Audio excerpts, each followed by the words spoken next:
मागी गुम्बा समिति संस्थानको अपिल। नेपालकै दोस्रो बौद्ध स्तूपा रौतहट जिल्लाको चन्द्रपुर नगरपालिका वडा नम्बर 3 को गैडातारमा निर्माण कार्य भइरहेको छ। 2072 साल माघ 5 गते विधिवत रूपमा निर्माण कार्य सुरु गरेको 132 फिट उचाइ रहेको नेपालकै दोस्रो बौद्ध स्तूपा हो। धर्ममा आस्था राख्ने सम्पूर्ण भक्तजनहरूमा निर्माण सम्पन्न गर्नको निमित्त आफ्नो इच्छा अनुसार आर्थिक सहयोग गर्नुहुन हार्दिक अपील गर्दछौं। निर्माण सम्पन्नका लागि आर्थिक सहयोग सिटिजन बैंक बारा जिल्ला पथलैया शाखा। जम्मा गर्ने बैंक खाताको नाम मागी गुम्बा समिति संस्था, खाता नम्बर 02500000034 CA। शिलालेखमा नाम लेखाउनको लागि प्रति व्यक्ति रु 1 लाख मात्र, प्रतिष्ठानको हकमा रु 2 लाख मात्र। सम्पर्क आर्थिक व्यवस्थापन समिति संयोजक जोखिमान बल। सम्पर्क नम्बर 9841778517। लाल बहादुर दोङ सदस्य। सम्पर्क नम्बर 9845660370। पनि रवि लामिछानेज्यूले सम्बोधन गर्नुहुन्छ भन्ने आश राखेका छौं। म आजको यो कार्यक्रममा आजका प्रमुख व्यक्तित्व man of the day Rabi लामिछानेज्यूलाई यो मञ्चमा हार्दिक स्वागत गर्न चाहन्छु। रवि लामिछानेज्यू, यहाँको आजको यो घोषणा सभामा म हार्दिक स्वागत गर्न चाहन्छु। रवि लामिछानेज्यू आइसक्नु भएको छ।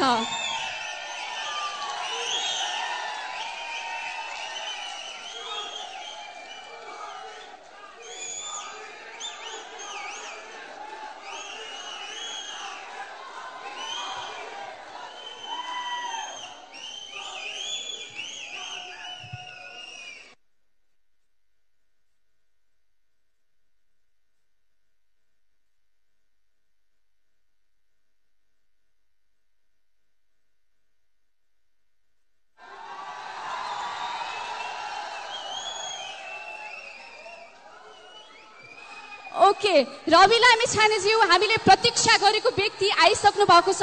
उहाँको आगमनलाई हामी पक्कै व्यग्रतापूर्वक प्रतीक्षा गरिरहेका थियौं। हाम्रो प्रतीक्षाको घडी सकिसकेको छ। त्यसैले अबको कार्यक्रमलाई ढिला नगरी अगाडि बढाउने क्रममा सर्वप्रथम राष्ट्रिय गानको निम्ति तयार भइदिनु हुन सबैलाई हार्दिक अनुरोध गर्न चाहन्छु। साथै टेक्निकल टिमलाई पनि हार्दिक अनुरोध गर्न चाहन्छु।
धन्यवाद। यहाँहरूको यो व्यग्र प्रतीक्षा देख्न सक्छु, यो उत्साह उमङ्गलाई देख्न सक्छु। आजको कार्यक्रममा रवि लामिछानेजी यहाँ आइसक्नु भएको छ। महत्त्वपूर्ण घोषणा हुँदैछ। यी अनुहारहरूबाट हामी प्रष्ट हुन्छौँ कि उहाँको घोषणाले खास अर्थ राख्छ। हामी सबैजना प्रतीक्षित छौँ खास घोषणा के हो त। हामी देख्न सक्छौँ एकदम भावपूर्ण माहौल पनि सिर्जना भएको छ। कृपया आजको कार्यक्रमलाई एकदम संयमतापूर्वक हामीले सम्पन्न गर्नुपर्ने हुन्छ। सम्पूर्ण भलिन्टियर साथीहरूलाई अनुरोध गर्न चाहन्छु, संयमतापूर्वक बसिदिउँ। आजको कार्यक्रममा के हुन्छ हामी हेरौँ। कृपया शान्त भएर बसिदिनु होला। हामीले महत्त्वपूर्ण घोषणा सुन्नुपर्ने छ। हल बाहिर पनि आदरणीय महानुभावहरू हुन्छ, भित्र पनि महानुभावहरू हुनुहुन्छ। यो महत्त्वपूर्ण घोषणा सुन्नको लागि संयम भएर बसिदिनु हुन अनुरोध गर्न चाहन्छु। अब यति भन्दै म ढिला नगरी आजका प्रमुख व्यक्तित्व man of the day Rabi लामिछानेज्यूलाई यो माइक हस्तान्तरण गर्न चाहन्छु।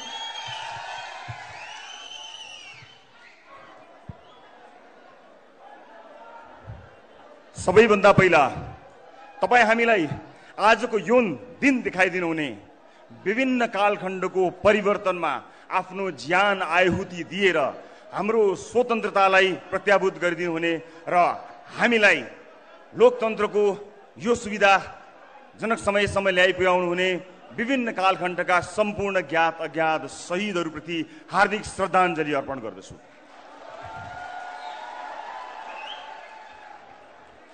आजको कार्यक्रमलाई केही औपचारिकता प्रदान गर्नुपर्ने भएको हुनाले हामीले यसलाई हलभित्र प्रस्तुत गर्यौं, तर हल बाहिर पनि यसलाई हेर्ने सुविधा राखेका छौं। सबभन्दा पहिला समर्थनमा आउनुहुने तर हल बाहिर असुविधाका कारण बसिरहनुभएका सम्पूर्ण जति पनि दाजुभाइ दिदीबहिनीहरू हुनुहुन्छ उहाँहरूलाई भएको असुविधाको लागि म शिर निहुर्याएर क्षमा चाहन्छु र म आयोजक जति पनि हाम्रा साथीहरू हुनुहुन्छ उहाँहरूलाई यो हलको औपचारिक कार्यक्रमपछि यसलाई हल बाहिरबाट पनि बाहिर रहनुभएका साथीभाइहरूलाई सम्बोधन गर्ने वातावरण मिलाइदिनु हुनेछ भन्ने अपेक्षा गर्दछु र यो औपचारिकता प्रदान गर्नको निमित्त मात्र म हलमा छु, म सुविधाका लागि होइन। केही प्रस्तुतिहरू स्क्रिनमा देखाउनु पर्ने भएका कारणले मलाई यो अनुमति दिनुहुनेछ। यो असुविधाका लागि फेरि पनि क्षमा दिनुहुनेछ भन्ने विश्वास लिएको छु र मलाई विश्वास छ यो यात्राको सुरुवात योभन्दा कठिन हुनेछ। योभन्दा कठिन त्यो यात्राका लागि पनि तपाईँ मलाई र मेरो टिमलाई साथ दिनका लागि आउनु भएको छ भन्ने विश्वास लिएर म आज तपाईहरु समक्ष सीधा कुरा गर्न गइरहेको छु। टेलिभिजनबाट होइन, यहाँबाट सम्पूर्ण देशका लागि। लामो समयदेखि संचार कर्ममा यहाँहरूले मलाई देख्दै आउनुभयो। मैले टेलिभिजनको पर्दाबाट यो देशका स्थापित राजनीतिज्ञहरूलाई, राजनीतिक दलहरूलाई सुध्र सप्रिय भनेर बारम्बार भनिरहे। आवाज अलि चर्को थियो तर तपाईहरूले कहिले पनि झर्को मान्नु भएन। तर उनीहरू सप्रेनन्, उनीहरूले सप्रिने संकेत पनि देखाएनन्। सप्रिने संकेत मात्र देखाएनन् मात्र होइन, जनमत गुमाउँदै पनि एउटाले अर्कोसँग, अर्कोले अर्कोसँग गठबन्धन गरेर पनि जसरी पनि राज्य सत्ता हासिल गर्ने प्रपञ्च हासिल गरिरहे। विश्वास गर्नुस्, यो देशमा मैले जति मान्छे रोएको कसैले पनि देखेको छैन। प्रत्येक दिन मेरो कार्यालय रहेको ठाउँमा प्रत्येक दिन दर्जनौं मान्छेहरू आउनुहुन्थ्यो र आएको 2 मिनेट पहिला उहाँहरू रुनुहुन्थ्यो। तपाईहरुलाई आश्चर्य लाग्छ होला, जहाँ मैले आफ्नो कार्यालय राखेको थिएँ त्यसको वरपर हिँड्ने दूरीमा, वक इन डिस्टेन्समा यो देशको न्यायालयको प्रमुखको निवास छ, बाटो पारी उहाँको निवास छ, अलिकति पर प्रधानमन्त्रीको निवास छ, अलिकति तल गए राष्ट्रपतिज्यूको निवास छ। तर आम जनताको भिड कहिले पनि त्यहाँ लागेन, किनकि आम जनतालाई थाहा छ अब उहाँहरूबाट केही हुन्न।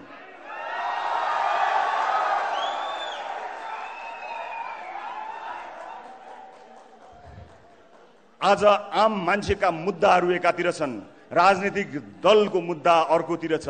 आम मान्छेको पेट त खालीको खाली नै छ, तर आम मान्छेको भोट साथमा लिएर तिनको जीवन उकास्छु भन्नेहरूको जीवन यदि सम्पत्ति शुद्धिकरण जस्तो संस्था, अख्तियार जस्तो संस्था, सतर्कता जस्तो संस्था नसुतेर अलिकति उठेर धुलो लागेको फाइल टकटकाउने मात्र हो भने यो देशमा 100 वटा भन्दा बढी जेल बन्छन्।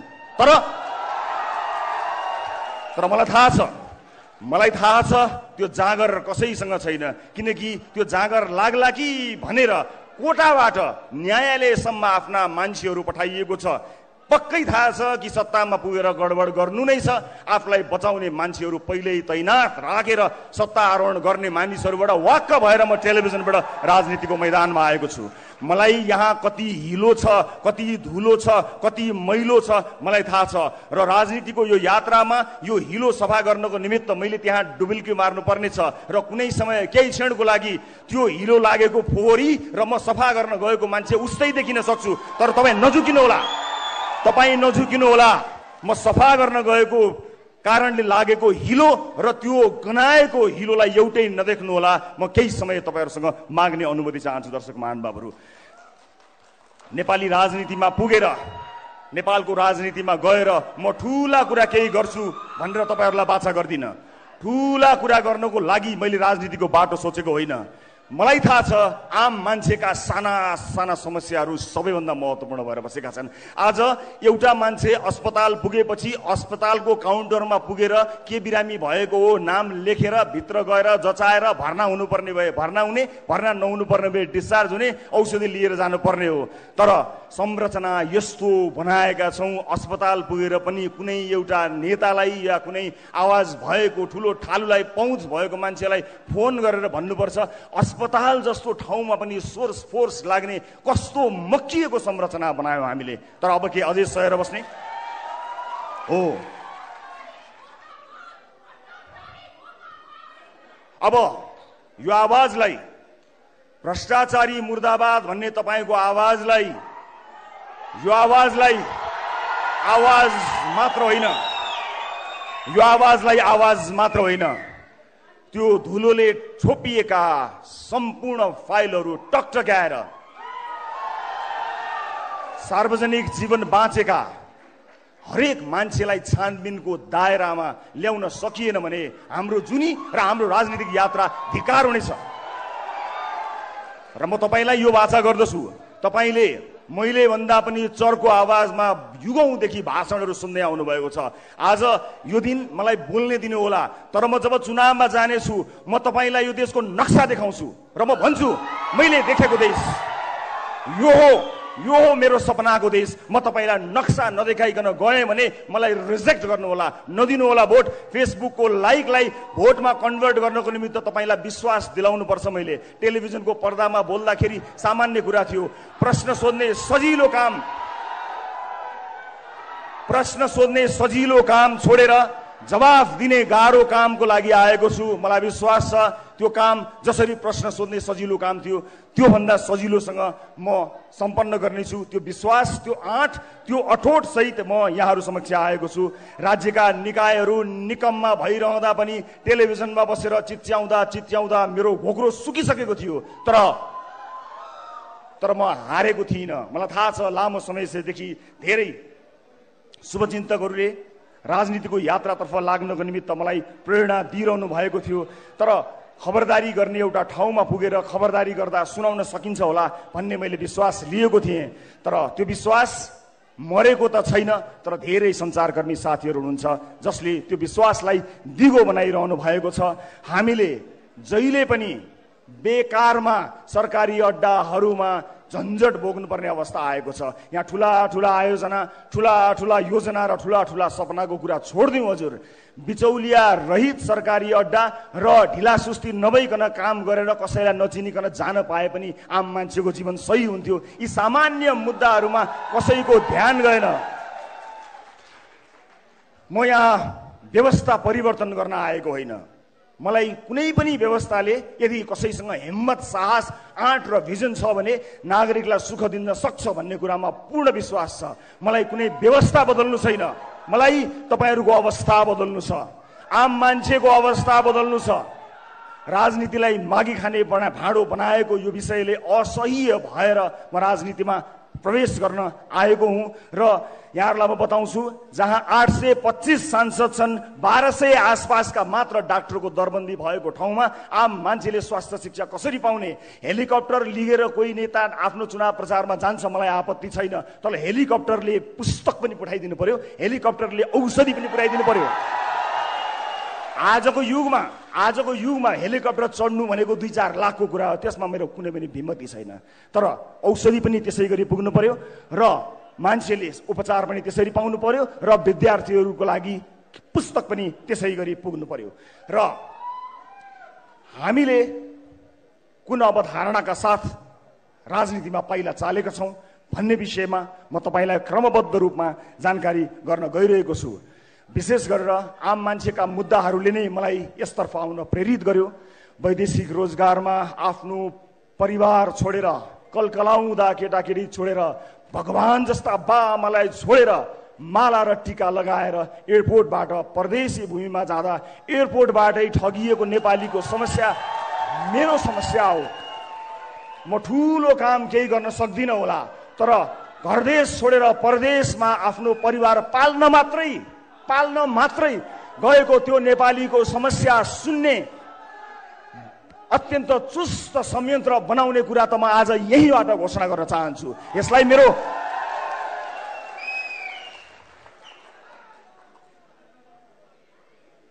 आज यहाँ म किन राजनीतिमा आएँ र मलाई राजनीतिमा के सुविधा थियो अथवा राजनीतिमा आउने निर्णय गर्दा के कुराहरू आएका थिए त्यसबारे पनि म छोटो जानकारी यहाँहरूलाई गराउन गइरहेको छु। विभिन्न राजनीतिक दलहरूसँगको संवाद मैले निरन्तर अगाडि नबढाएको होइन, कुराकानी नगरेको होइन। ती दलहरूलाई हेरेँ, मसँग ती दलका आदरणीय नेताजीहरूलाई धन्यवाद भन्नु बाहेक केही पनि छैन, किनकि मलाई त्योभन्दा पर अब उहाँहरूबाट त्यति आशा पनि छैन र म आफ्नो यात्राको क्रममा उहाँहरूको त्यस्तो खरो आलोचक भएर पनि अब प्रस्तुत हुन चाहन्न। जति आलोचना मैले गरेँ त्यो आलोचना गरेँ। मलाई त आम सर्वसाधारणसँग सरोकार छ। परिवर्तनको यो विषय र कुनै व्यवस्था परिवर्तनको मुद्दा लिएर म यहाँहरू समक्ष आएको छैन। मलाई प्रचण्डजीसँग अथवा शेरबहादुरजीसँग अथवा अरू कुनै पनि राजनीतिक दलका नेतासँग, केपी ओलीजीसँग केही पनि प्रश्न छैन। मलाई प्रचण्डजीसँग के प्रश्न होस् र उहाँसँग भएको प्रश्न म जीवनभर गरिरहँला, जिन्दगीभरि उहाँलाई सोधुला। हिजो टेलिभिजनबाट सोधेको थिएँ, भोलि संसदमा उभिएर सोधुला। तर परिवर्तन नै ल्याउँछु भनेर छातीमा गोली थाप्नको लागि म शहीद हुन्छु कामरेड भनेर परिवर्तनकै लागि, यो देशमा परिवर्तन ल्याउन नै भनेर म गोली थाप्न तयार छु, मलाई शहीद बनाइदिनुहोस् कामरेड भनेर बन्दुक बोकेर छातीमा गोली लागेको त्यो योद्धाप्रति मेरो सम्मान छ। प्रचण्डजीसँगको प्रश्न कायम राख्छु, प्रचण्डजीसँगको प्रश्न म कायमै रहला। तर त्यो योद्धाको बलिदानको अवमूल्यन म कहिल्यै गर्ने छैन। मधेस आन्दोलन लगायतका विभिन्न आन्दोलनहरूमा आफ्नो ज्यान गुमाएका योद्धाहरूको बलिदानमा कहिल्यै प्रश्न गर्ने छैन। तर तिनको नाम लिएर आफ्नो जीवन उकासेका मान्छेहरूको लागि मेरो प्रश्न टेलिभिजनबाट यात्रा गर्दै संसद भवनमा अवश्य पुग्नेछ। म परिवर्तनका सम्पूर्ण योद्धाहरूप्रति सम्मान प्रकट गर्न चाहन्छु।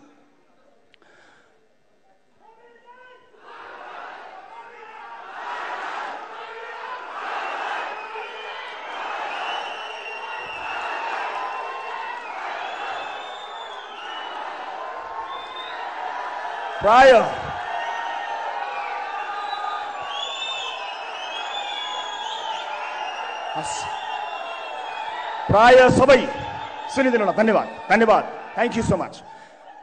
प्राय सबै राजनीतिक दलहरूसँग केही न केही कुराकानी मेरो भएको थियो र म आज तपाईँलाई जानकारी गराउन गइरहेको छु। म यो देशमा आजको मितिसम्म दर्ता भएका कुनै पनि राजनीतिक दलमा प्रवेश गर्दिनँ।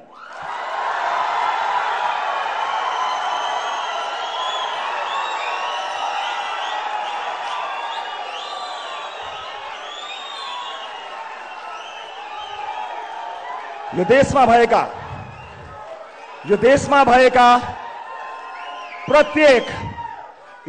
भएका प्रत्येक राजनीतिक दलभित्र राम्रा मान्छे नभएका होइनन्, केही गिने चुनेका राम्रा मान्छेहरू छन्। म तिनलाई सम्मान गर्न चुक्दिनँ। प्रत्येक दलमा राम्रा मान्छेहरू छन्, तिनलाई सम्मान गर्न चुक्दिनँ। तर म तिनको आलोचना गर्न पनि किन चुक्दिनँ भने तिनले आफ्नो पार्टीभित्र धावा बोलेनन्, कुरेर बसे, पर्खेर बसे। अबको पुस्ता सबैभन्दा ठुलो नेताको मृत्युपछि अनि म त्यो ठुलो पदमा जान्छु भनेर कुरेर बस्दैन। जसको भिजन उसैको सरकार। उमेर पुगेपछि त वृद्ध भत्ता मात्र पाइन्छ, सत्ता पाइँदैन।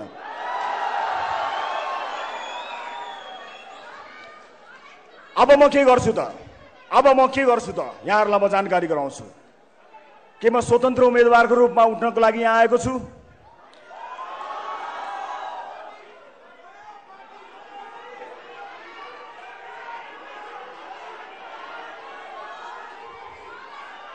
हो, एउटा मान्छेको प्रयासले फरक नपर्ने होइन, तर यो जर्जर संरचना र यत्रो परिवर्तनपछि आएको यो व्यवस्थाभित्र रहेर यदि नयाँ ढङ्गमा नयाँ राजनीतिक पार्टी लिएर जान सकिएन भने पुराना पार्टीहरूभित्रको व्यथिति मेट्ने साहस मेरो हुने छैन। म त्यहाँभित्र विलिन हुनेछु,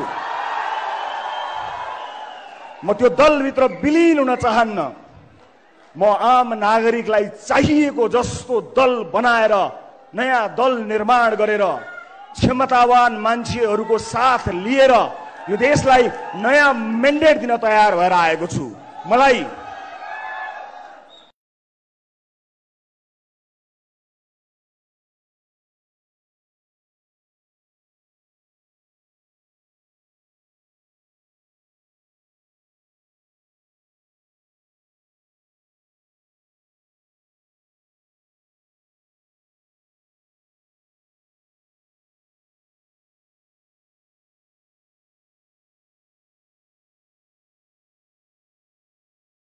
त्यसलाई करेक्सन गर्नुपर्छ।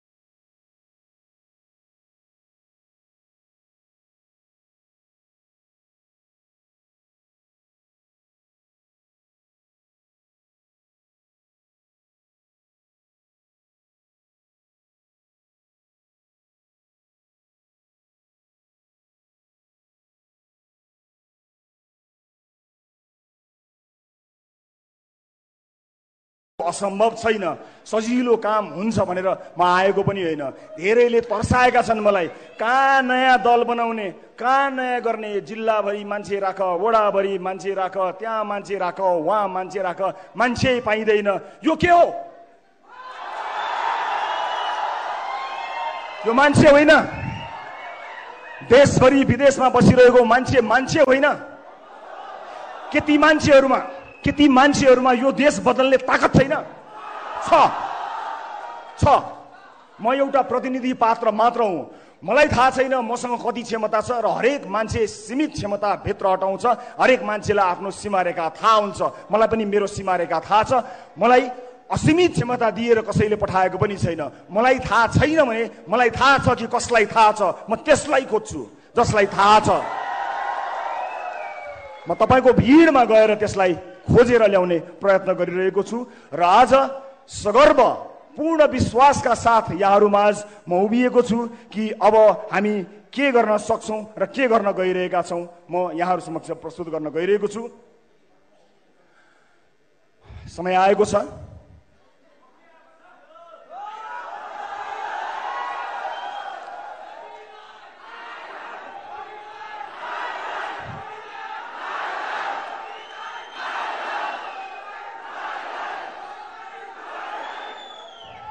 यो पाइला आज यहाँबाट सुरु भएको छ। यो पाइला अब धेरै अगाडि बढ्नेछ र आजबाट एउटा नयाँ राजनीतिक दल दर्ता गरेर आजकै दिनबाट देश निर्माणको दिनगन्ती सुरु गर्नको लागि मैले प्रस्ताव गरेको राजनीतिक दलको नाम यहाँहरू समक्ष प्रस्तुत गर्न चाहन्छु।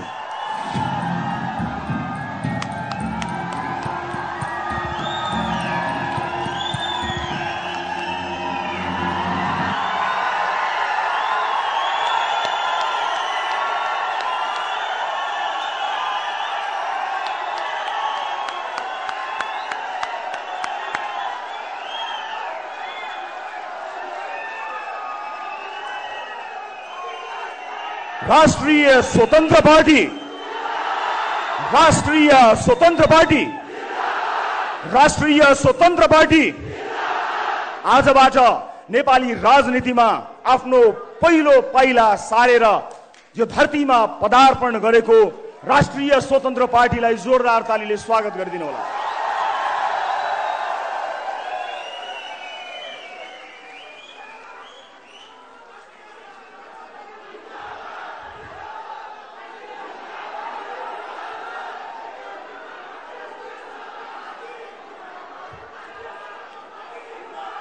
मलाई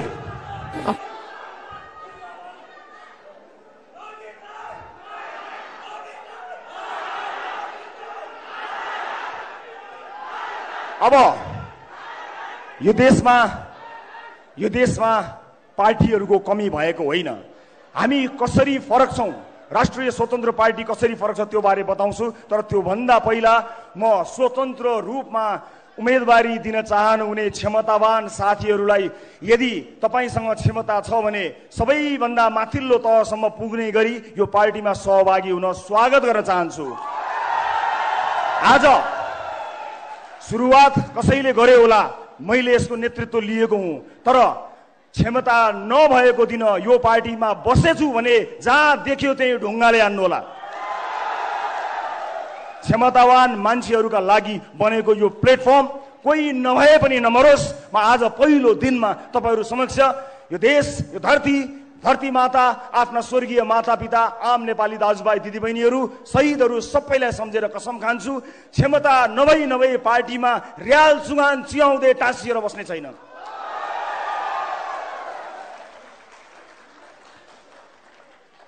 यो आम निर्वाचन हो, हामी बहुदलीय व्यवस्थामा छौँ, बहु लोकतान्त्रिक व्यवस्थामा छौँ। यहाँ स्वतन्त्र रूपमा उम्मेदवार हुनेहरूलाई मेरो असाध्यै ठुलो सम्मान र स्वागत छ। काहीँ न काहीँ कसै न कसैले कुनै न कुनै रूपबाट युद्ध छेड्नु पर्थ्यो, तपाईँले छेड्नु भएको युद्धमा मेरो साथ छ, समर्थन छ। तर नआत्तिनुहोस्, हामीले देशभरिबाट समानुपातिक भोट सङ्कलन गर्नुपर्ने भएको हुनाले यो प्लेटफर्म तपाईँको हो, तपाईँलाई पूर्ण अधिकार दिन्छु म। मैले नेतृत्व गरेर यो निर्वाचन आयोगमा दर्ता गराए तापनि क्षमतावान मान्छेलाई तपाईहरूको भोटबाट चुनेर आफूभन्दा माथि राख्न म कहिल्यै हिचकिचाउँदैन। त्यसकारणले तपाईँले समानुपातिक भोट एकट्ठा गरेर यी जति पनि तपाईँ वाक्क हुनुभएका दलहरूबाट छुटकारा पाउनको निमित्त र मेन स्विच अफ गर्नको निमित्त म सम्पूर्ण स्वतन्त्र रूपमा उम्मेदवारी दिन चाहनुहुने आदरणीय आँटिला साहसीहरूलाई खुला हृदयले स्वागत गर्न चाहन्छु। शब्दको भण्डारमा राष्ट्रिय स्वतन्त्र पार्टी मैले आफ्ना लागि होइन, ती तमाम क्षमतावान आगो लिएर उठ्न चाहेका मानिसहरूका लागि सुरुवात गराएको हुँ, जो स्वतन्त्र उम्मेदवारी दिनका लागि तम तयार भएर बस्नु भएको छ। तपाईँ स्वतन्त्रै रूपमा रहन सक्नुहुन्छ, तर एउटा झण्डा मुनि, एउटा छाता मुनि, एउटा पार्टी मुनि आउनुहोस् र आफ्नो क्षमता प्रदर्शन गरी तपाईँ नै त्यो पार्टी हाँक्न लायकसम्म बन्न सक्नुहुनेछ। म सबैलाई आह्वान गर्न चाहन्छु। अब यो पार्टी कसरी फरक छ यसका केही विशेषताहरू बारे यहाँ प्रस्तुत गर्न गइरहेको छु म यहाँहरूलाई। हामी सबभन्दा पहिला आम निर्वाचन र स्थानीय तहको निर्वाचनमा उम्मेदवारको लागि हामी कसरी फरक छौँ भन्ने कुरा देखाउन गइरहेको छु। हामी प्रारम्भिक निर्वाचन अर्थात् प्राइमेरी गर्नेछौँ, अर्थात् तपाईले कसलाई आम निर्वाचनमा उठाउने हो भन्ने कुरा सदस्यहरूले चुनाव गरेर पार्टीभित्रकै प्रारम्भिक चुनाव प्राइमेरी गरेर चुन्न सक्नुहुनेछ। तल्लो तहको मान्छेले सदस्यता लिएको मान्छेको भोट नलिइकन कोही नेता हुन पाउँदैन। हामी प्राइमेरी गर्नेछौँ, चुनाव भन्दा अगाडि नै पार्टीको सदस्यता लिएका जति पनि सदस्यहरू हुनुहुन्छ उहाँहरूबाट चुनिएर मात्रै कोही आउनेछ। कसैले टिका लगाउने छैन, कसैको चाकरी गरेको भरमा कुनै पनि उम्मेदवारले टिकट पाउने छैन। यस्तो किसिमको पार्टीको संरचना गरेका छौँ। दोस्रो, हामीले पार्टीभित्रका सबै समितिमा बहुसंख्यक युवा सहभागिता 50% + 1 यसको अवधारणा रहेका छौँ। अर्थात् युवाहरूको पार्टी बन्नेछ, 50% + 1 युवा अनिवार्य हुनेछ। राष्ट्रिय स्वतन्त्र पार्टीमा तेस्रो पृथकता यहाँहरू समक्ष प्रस्तुत गर्न गइरहेको छु म।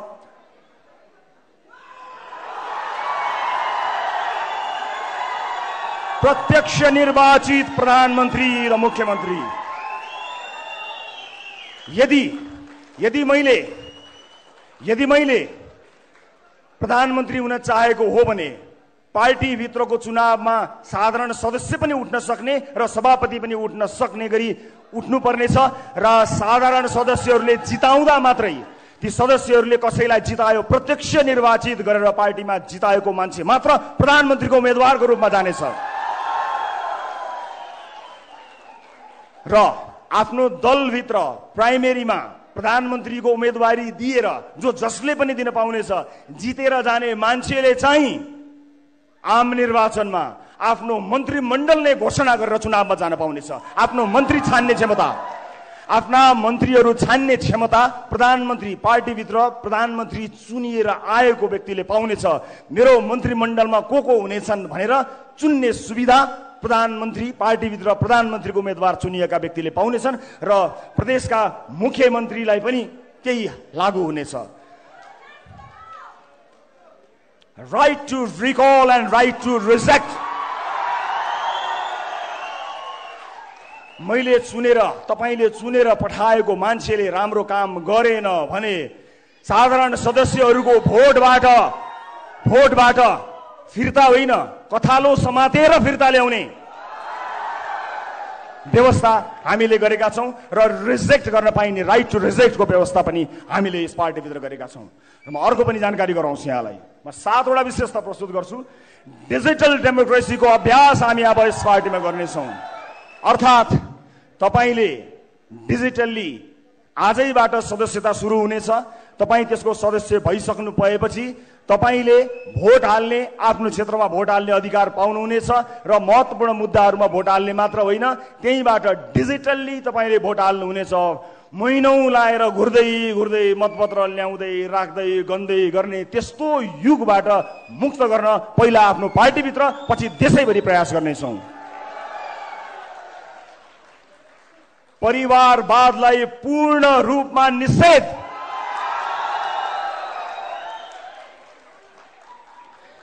केन्द्रीय समितिका कुनै पनि केन्द्रीय समितिमा कुनै पनि नातागोतालाई पार्टीले नियुक्तिहरू दिने छैन। सरकारका तर्फबाट समेत नातागोतालाई पूर्ण रूपमा निषेध गरिनेछ। कुनै पनि नातागोतामा पर्ने मान्छेहरूलाई कुनै पनि पदमा न नियुक्ति गरिनेछ न ल्याइनेछ। कुनै पनि ढङ्गमा परिवारवादलाई पूर्ण रूपमा निषेध गरिएको छ। एउटै पार्टीबाट प्रत्यक्ष रूपमा परिवारका कुनै पनि सदस्यले कुनै पनि लाभको पद पाउने छैनन्। त्यसैगरी म अर्को विशेषता यहाँहरु समक्ष प्रस्तुत गर्न गइरहेका छौं। आजसम्म राजनीतिक दलहरुमा तपाईले सुन्दै आउनुभएको आवाज कार्यकर्ता। अब आउनुहोस् यो कार्यकर्ता भन्ने शब्दको युगलाई समाप्त पार्दियौं। राष्ट्रिय स्वतन्त्र पार्टीमा कोही कार्यकर्ता हुनुपर्ने छैन, सदस्य मात्रै हुने हो।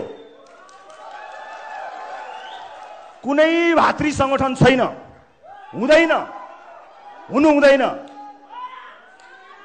कुनै पनि भातृ संगठन छैन। त्यो भातृ संगठनको पसल थापेर ती कार्यकर्ता पाल्नको लागि राज्य कोषको ढुकुटी खर्च गर्ने व्यवस्था गरेका छैनौं। नो, पाइँदैन कुनै पनि। र सदस्य र फलोवर बन्न सकिनेछ र सदस्यसँग पूर्ण अधिकार रहनेछ। कार्यकर्ता भएर हिँड्नु पर्दैन। विभिन्न कार्यक्रमहरू, सिपमूलक कार्यक्रमहरूमा सहभागी हुने बाहेक तपाईले चुनावमा भोट हाल्नु बाहेक केही पनि गर्नु पर्दैन। तपाईसँग काम हुन्छ, गर्नका लागि काम, पेसाको ग्यारेन्टी गरिदिइसकेपछि अस्पताल, स्वास्थ्य शिक्षा लगायतका विषयहरूमा यदि सही ढंगले काम गर्ने हो भने मानिसहरूले केही पनि गर्न पर्दैन। आफूलाई मन लागेको मान्छेलाई भोट हाल्दिए मात्र पुग्छ। राष्ट्रिय स्वतन्त्र पार्टीमा कार्यकर्ता कोही पनि हुनु पर्दैन। कसैले कसैको झोला बोक्नु पर्दैन। सही विचार होस् हो, तर समय समयमा यस्तै भेलाहरू आयोजना गरेर आलोचना मात्र सुन्ने संगठनको चाहिँ नि हामी सोचाइमा छौं, त्यसको अवधारणा बनाइरहेका छौं। हामी तारिफ र वाह होइन, आलोचना सुन्नको लागि टाउन हल मिटिङहरू अनिवार्य गर्नेछौं, जहाँ विचार प्रस्तुत गरेर आफ्नो नेतृत्वलाई खबरदारी गर्न पाइनेछ, आलोचना गर्न पाइन्छ। तारिफै नगर्ने, तारिफ गर्न नपर्ने, बचाउन नपर्ने एउटा अवधारणा हामीले लिएका छौं र यो जानकारी मलाई दिए। अब राजनीतिक दलको आवश्यकताको बारेमा बताउँछु।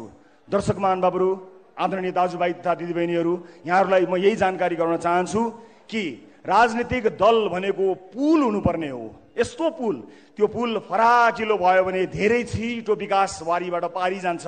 बलियो भयो भने अझ धेरै गरुङ्गा विकासका आयोजनाहरू पार हुन्छन् र राम्रो बलियो मजबुत भयो अथवा अलि कमजोरै भए पनि बिस्तार विकास पास हुन्छ, अगाडि विकासको बाटो खुल्छ। तर हाम्रा राजनीतिक दलहरूले पुलमा घर बनाइदिए अनि आएको विकास त्यहाँ रोकिन्छ। भित्र गएर विभिन्न सर र विभिन्न म्यामसँग सेटिङ मिलाउँछ र बाहिर निस्किन्छ। हाम्रो विकास अड्कियो। विकास अगाडि बढ्नुपर्ने ठाउँमा विकास अगाडि बढेन, विकास त्यहीँ अड्कियो।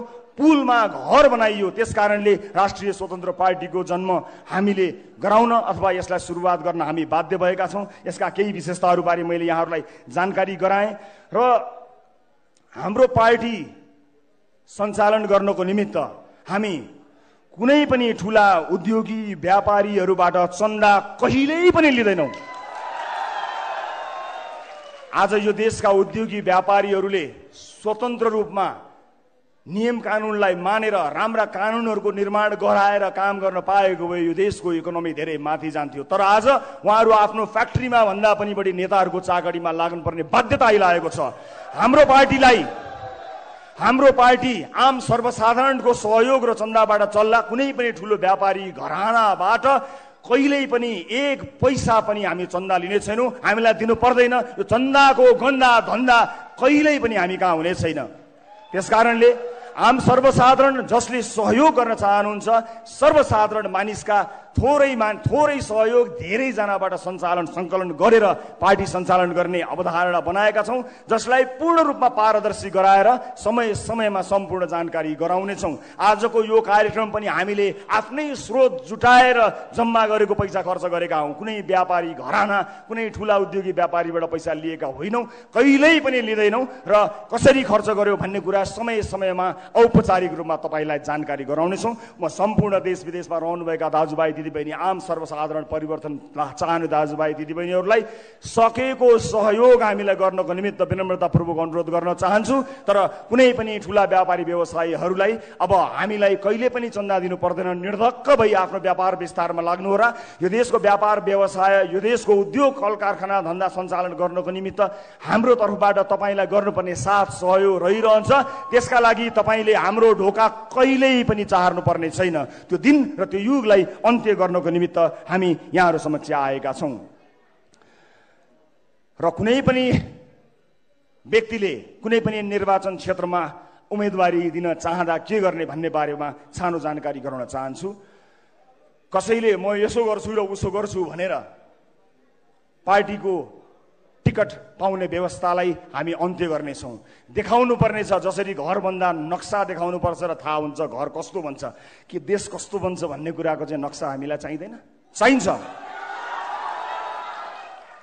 प्रत्येक उम्मेदवारले आफ्नो निर्वाचन क्षेत्रका जनतालाई मैले कल्पना गरेको देश यो हुनेछ, मैले जिते भने यो गर्छु भनेर आफ्नो ब्लुप्रिन्ट देखाएर यस्तो हुनेछ भनेर विकासको मोडल, सुशासनको मोडल देखाएन भने हाम्रो पार्टी होइन, जो कोहीलाई पनि भोट नदिनु होला। हात जोड्दैमा भोट माग्ने दिन गयो, दाइ दिदीलाई चाकडी गर्दैमा भोट माग्ने दिन गयो। हामी हेर्न चाहन्छौँ कि तपाईँसँग मुलुक बदल्ने होइन कि आफ्नो क्षेत्र मात्रै बदल्ने योजना कस्तो छ, त्यो योजना हेरेर मात्र भोट दिने एउटा यस्तो व्यवस्थाका लागि हामी प्रयत्नरत रहनेछौँ। र सम्पूर्ण मुलुकका विभिन्न क्षेत्रहरू, प्राथमिकताका क्षेत्रहरूमा सहभागी बनेर मुलुक निर्माणमा आउनको निमित्त हामी सबैलाई आह्वान पनि गर्न चाहन्छौँ। आज पनि यो देशको, यो सहरको एउटा न एउटा गल्लीमा, त्यहाँ गल्लीमा भएको रेस्टुरेन्ट, पब अथवा विभिन्न खानालय, ती ठाउँहरूमा मुलुक निर्माणका लागि विद्वान मित्रहरूको बैठक चलेको छ। म त्यस्ता धेरै बैठकहरूमा सहभागी भएको थिएँ, तर त्यो बैठकले कहिल्यै पनि निष्कर्ष ननिकालेको देखेर दिक्क लाग्यो। मिलेर जाउँ भन्दा केही सुनिँदैन, तर आधी घन्टापछि पुरा टेढो भएर उसित नमिल्ने अन्त्यमा रेस्टुरेन्टको बिल आउँछ, त्यही बेलामा सबैलाई पिसाब आउँछ। अब त्यस्तो बैठक गर्नै पर्दैन। सुरुवात कसै न कसैले गर्नुपर्ने थियो। नेतृत्व अहिले सुरुवात गर्दाखेरि मैले लिएको मात्र हुँ। यहाँ जो कोही क्षमतावान मान्छे आफ्नो नेतृत्व प्रदर्शन गर्न सक्नेछ र त्यसका लागि यो प्लेटफर्म बनेको छ। कसैले यसमा आपत्ति मान्नु पर्ने छैन। मलाई निर्वाचन क्षेत्रका बारेमा पनि प्रश्न आइरहन्छ, तपाईँ कुन निर्वाचन क्षेत्रबाट कहाँबाट उठ्नुहुन्छ भन्ने प्रश्न आउँछ।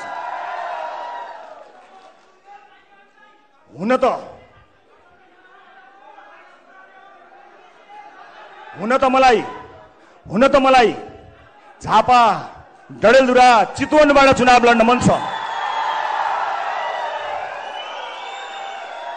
हुन त मलाई झापा, डडेलधुरा, चितवनबाट चुनाव लड्न मन छ।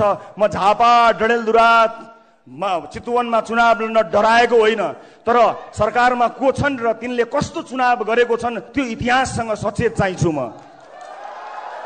त्यस अर्थमा यहाँ हार्ने लड्ने सुविधा तपाईँ हामीलाई छैन। एउटा व्यक्ति हारेर लडेर फरक नपर्ने भए म स्वतन्त्र रूपमा कुनै पनि ठाउँबाट उम्मेदवारी दिएर आफूलाई सुरक्षित गर्थेँ, तर हामीलाई हार्ने सुविधा छैन।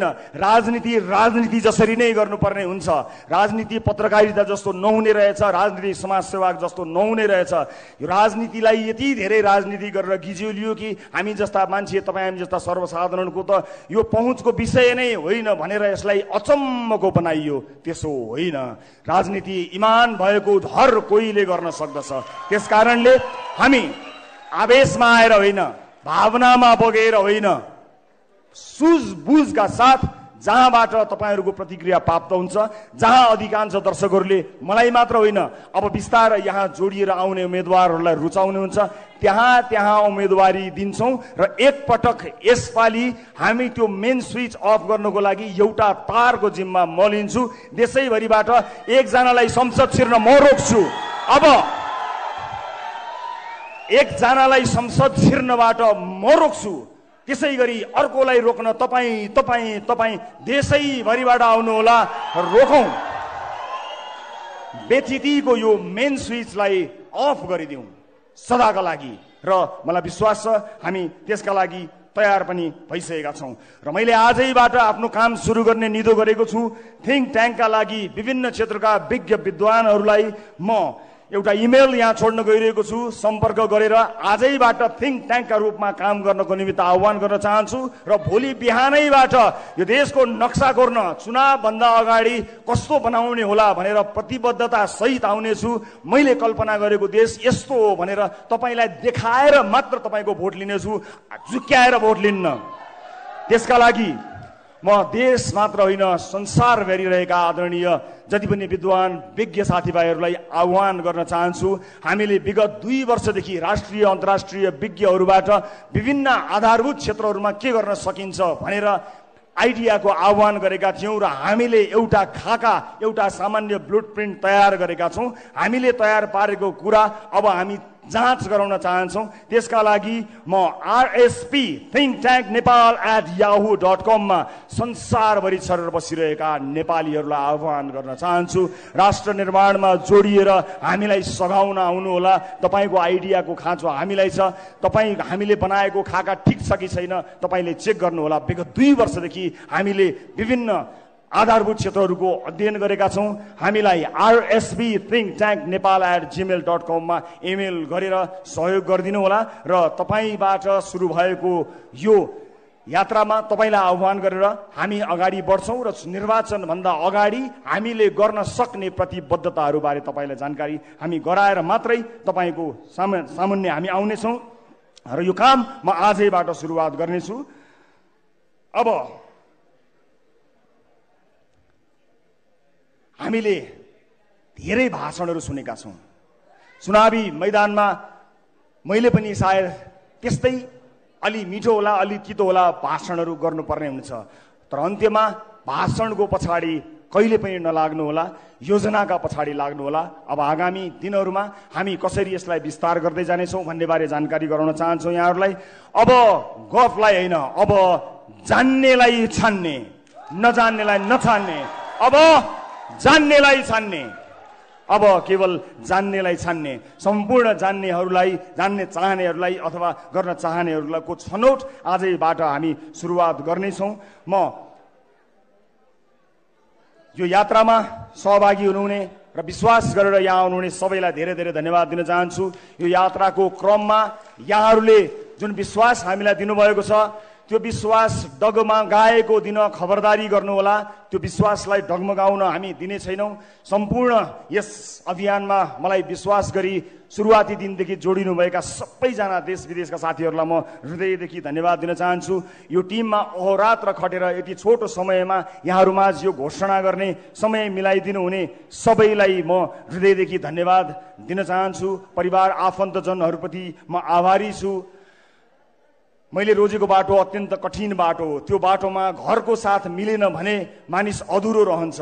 मेरो पाइलामा म छु, न अलिकति पनि विचलित नभई अगाडि बढ्नु भनेर मलाई हौसला दिने, आँट साहस दिने मेरी अर्धाङ्गिनी निकिता पौडेल लामिछानेलाई म धन्यवाद दिन चाहन्छु।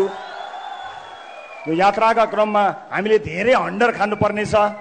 अब हामी कसरी अगाडि बढ्छौँ, घर कसरी चल्ला भन्ने कुराको चिन्ता नलिनु। म काम गरेर भए पनि घर चलाउँछु। राष्ट्र निर्माणको तिम्रो बाटोमा कहीँ पनि अडचन नआओस् भनेर मलाई ग्यारेन्टी गरिदिएकोमा म धेरै धेरै धन्यवाद दिन्छु, तपाईँहरूलाई साक्षी राखेर। आदरणीय दर्शक महानुभावहरू, अब यसपछि हामी निर्वाचन आयोगमा जानेछौँ। निर्वाचन आयोगमा गएर हामी राष्ट्रिय स्वतन्त्र पार्टीलाई विधिवत रूपमा दर्ता गर्नको निमित्त निवेदन दिनेछौँ र त्यस लगत्तै हामी हाम्रो पार्टी कार्यालयको औपचारिक उद्घाटन पनि गर्नेछौँ। वसुन्धरा चोकमा सबै पुग्न सक्ने गरी, बस चल्ने गरी हामीले हाम्रो पार्टी कार्यालय स्थापना गरेका छौँ। हामी त्यहाँ आजैबाट सुरुवात गर्नेछौँ र आजै नै पार्टीको बैठक बस्नेछ। यो पार्टीलाई एउटा वैधानिकता प्रदान गर्नको निमित्त केही साथीहरू 21 जनाको टिम बनाएका छौँ। यो टिममा को होलान् भनेर तपाईँलाई जिज्ञासा लाग्दो हो। यो टिममा मैले देशले चिनेका मान्छेहरू कोही पनि राख्न पाएको छैन, भ्याएको छैन, तर देशलाई चिन्नेहरू राखेको छु। देशले चिनेका अनुहारहरू यो 21 जनाको सुरुवाती टिममा नभेटिन सक्छन्, तर देशलाई चिन्ने मानिसहरूलाई हामीले राखेका छौँ। अब यहाँहरू सबैको अनुमति लिएर म राष्ट्रिय स्वतन्त्र पार्टीको चुनाव चिन्ह, प्रस्तावित चुनाव चिन्ह सार्वजनिक गर्न गइरहेको छु। घण्टी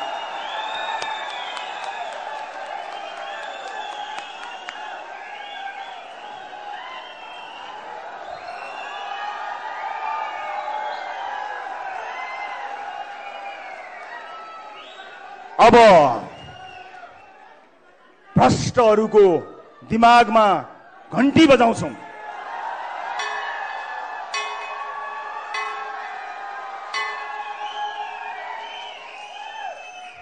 यो सुशासनको घण्टी हो, भ्रष्टहरूका लागि एउटा जनाउ घण्टी हो, अर्को एउटा विकास र सुशासनको यात्राको घण्टी हो, सुरुवात हो। यहाँ हामीले प्रस्ताव गरेको यो नाम र यो चुनाव चिन्ह लिएर हामी निर्वाचन आयोग जान गइरहेका छौँ। त्यसपछि पार्टी कार्यालयमा हामी जानेछौँ। आज केही बेर अगाडि मै शहीद गेटमा गएर सधैँ शहीदहरूप्रति श्रद्धा सुमन अर्पण गरेको छु। र दर्शक महानुभावहरू, आदरणीय दाजुभाइ दिदीबहिनीहरू, अब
अब त्यो रहरहरू पूरा गर्नको निम्ति राष्ट्रिय स्वतन्त्र पार्टीको आगमन भइसकेको छ।